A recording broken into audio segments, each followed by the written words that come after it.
Can a man's soul be contained in an inanimate object? It seems so, as that's what happened to me.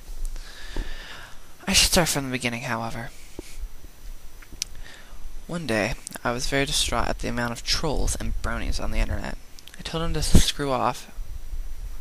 I guess I was just feeding them, but I didn't care. They made horrid CreepyPasta, and I wanted to speak my mind. One of the trolls took a shot at my ego. It worked. I was crushed. My life started falling apart, and I slowly became an alcoholic.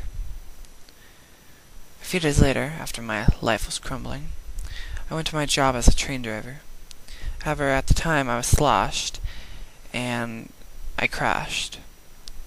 What a fool I was. When it crashed, it split in two. I saw the bits of metal flying through the air in slow motion, as if time had stopped, just for me to watch myself die. All the more slowly. First, a shard of glass lodged into my eye. The pain was excruciating. Second, a piece of track impaled my liver, which was probably yellow by now, but it still hurt like hell. Third, a flying piece of metal from the wheels crushed my skull. I was going to die. Everything faded to black. I awoke several days later, in a daze. I was confused. Why am I living? Where am I? I shouted into the dark room.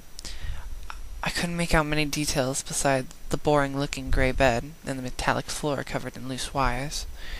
I heard a voice from the darkness. "Ah, I see you've awoken," it said. The lights turned on.